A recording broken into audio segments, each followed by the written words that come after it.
All right, YouTubers, it's been quite a while since I've done a video update. This is Grant's Trains. I just wanted to kind of show you what I've done.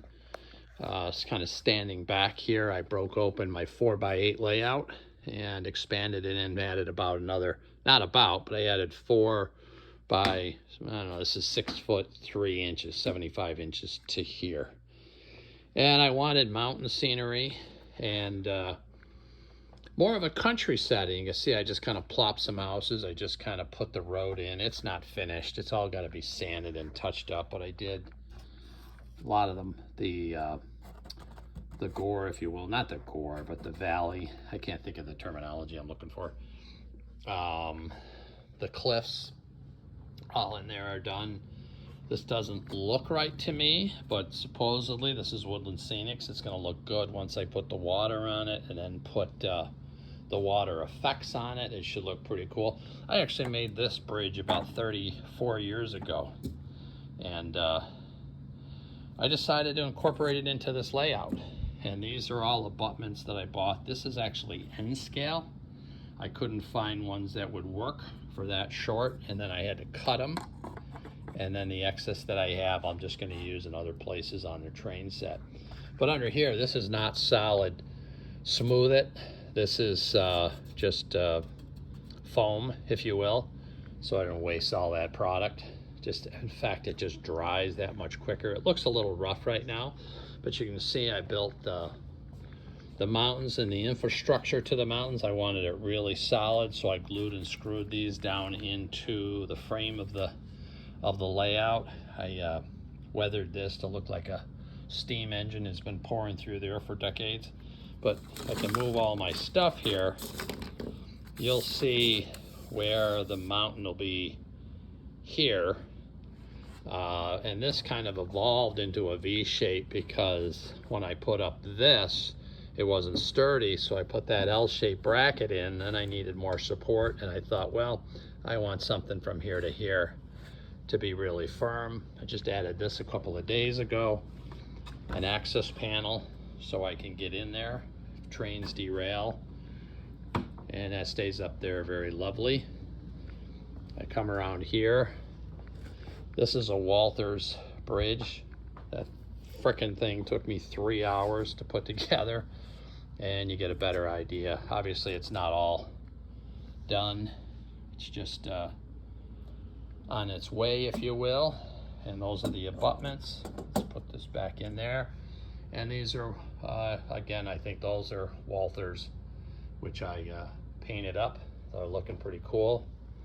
So I'm really very pleased with the results. You can see I got a rough road over here. This just got poured last night. I find this smooth, it says 24 hours. I don't agree with that. I always find it takes 48 good hours. You want it really dry, because when you go to sand it before it's completely dried, it's just a rougher material to work with.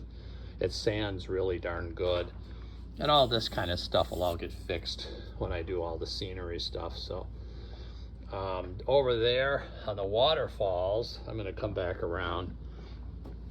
I'm really excited to see how this is going to turn out, because I've watched a lot of videos here about creating and making a waterfall, so I'm really excited to see how that's going to work. Not sure if all this is going to be blue through there, but I'm excited to see how it's going to turn out, because one of the things I'm concerned about is pouring the realistic water, or I use a resin with a hardener in it too. That's what I did to create that pond. So it's a little uneven as you go along, and to pour it up to, say, a reasonable level, and I'm thinking an inch, I need to cover all this. That might take a fair amount of product, and if I had to use Woodland Scenics, I could go broke. I mean, it's $23 for one bottle of it. So I think I may incorporate, and I'll take you over here and show you this. This is Envirotech. I'm sure everybody's heard of this. It's $25 for one of those. So that works fantastic. And I did this one over here with that product, and I thought it turned out pretty nice. So anyways, that's kind of the update for now. My burning building here is falling apart. I'll have to put that back together later. Anyways, that's the update for now. A lot of track was ripped up, and it's got hours into it. This table alone took me probably 5 hours, and then laying out the track, ordering the track, making sure it all fit properly, then determining a reasonable elevation on the incline, decline, and then on the risers back here, making sure it would work, because you don't want an unnatural look to a train going up a little bit. But if you really think about it on this layout, you're not going to see anything beyond here. So the risers are really here. But I think it's going to look cool. This will actually continue over here to like a little parking lot, just be a bunch of fishermen. So this whole section of the layout, this 4x6 plus space, is really country and mountains. Oh, one last thing. So that'll be a campground over there, that whole thing. And I've got some Airstream trailers that I want to put in there that I think will look really cool. That's it for now. Have a good one.